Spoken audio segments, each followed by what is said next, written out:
But last summer, I had a conviction in my heart like almost nothing I've ever felt, except for my faith and my marriage.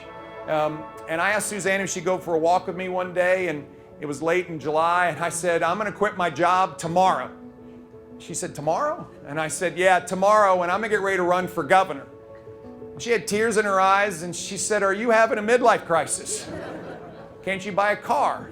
And I said, no, I'm having a Virginia crisis. This great Commonwealth, which was the best state in America to live and work and raise a family, it's not that anymore. She's in the ditch. The Democrats have put her there. And that day, Suzanne and I prayed. We cried a bit because we knew this is a one-way ticket. There's no going back. He's a political outsider. He started with nothing. He'll tell you about it. He won't even tell you this, but he started a church in his basement that's grown to over 600 members. So he's a man of faith. He's unapologetically pro-life, pro-Second Amendment, and he's our best chance to win in November against Terry McAuliffe. So I hope you will join me. Welcome our next governor, Glenn Youngkin. Come on up, sir. Let's go. Friends, I'm a homegrown Virginian. I was born in a little part of Richmond called Bon Air. When I was in 7th grade, my dad lost his job, and our whole family moved down to Virginia Beach. I got a job when I was 15, taking out trash and washing dishes at a diner down at the beach. But I also learned an amazing lesson as well, which is that there's dignity in work. It's never left me. It's never left me. What we recognize over and over and over again is one unfortunate truth. Elections have consequences. Elections have consequences, and the consequences for Virginians over the last 8 years have been crushing. And I have the great privilege of going to work for all of you as your governor. And let me tell you, this is how I view this. I'm going to go work for you. This is not a mansion to go win. This is not a title to be had. You're going to hire me to work for you. President Trump taught us a lot. One of the things he taught us is when we build a rip-roaring economy with more jobs than people can take, it lifts up everybody. It lifts up everybody. And sadly, the Democrats have been speaking untruths for the last 8 years.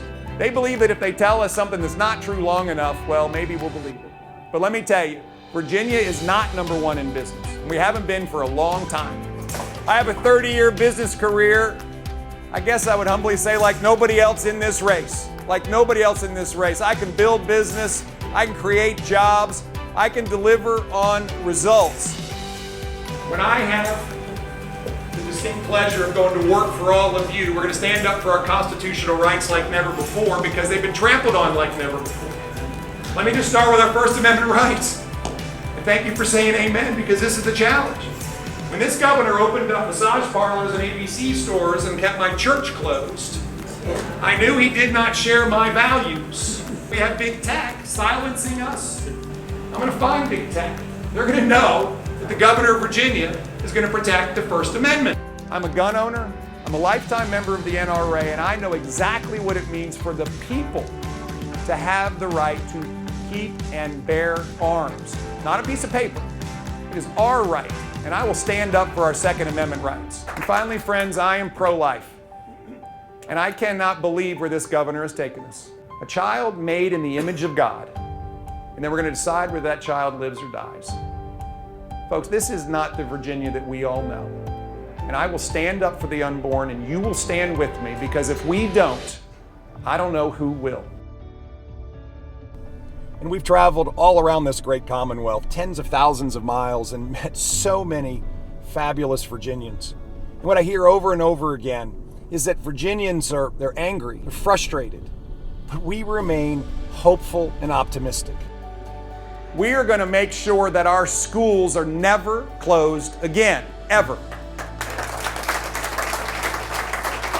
Friends, I believe that we are all formed in the image of our Maker, and therefore we are all equal. And anything that teaches division is not of Him. And therefore, we will not teach critical race theory in schools. We will not.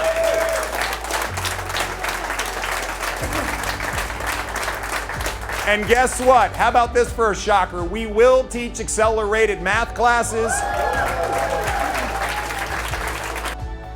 We started our campaign right out of the box. We launched our Election Integrity Task Force. Folks, this is a democracy issue. The bedrock of our democracy is casting a ballot and having faith in the process that that ballot will elect a representative for us in our government. When you show up to vote, you must bring a state-issued photo ID. You need one to get a library card in Virginia. You might as well bring one to vote. One thing I want to add to this list is I actually want to make Virginia the most military-friendly state in America. They deserve it. We're going to stand up for law enforcement because they stand up for us. The most important issue is called qualified immunity, and the Democrats are trying to take it away. It protects law enforcement from frivolous civil lawsuits. And oh, by the way, if they take it away, our law enforcement en masse is going to retire, and we will not have law enforcement. Friends, I want to say right now, this governor will make sure that qualified immunity never goes away. This governor will make sure that our law enforcement is funded, and this governor will stand up for our law enforcement like they deserve. That's what you're going to get from me. We, the people, can come together like never before, and we can, in fact, change the future of our great Commonwealth. Our shared values brought us together in 2021 like nobody could believe. And we took back our Commonwealth and changed our collective future and the future of our country. And what we need is leadership in the Republican Party.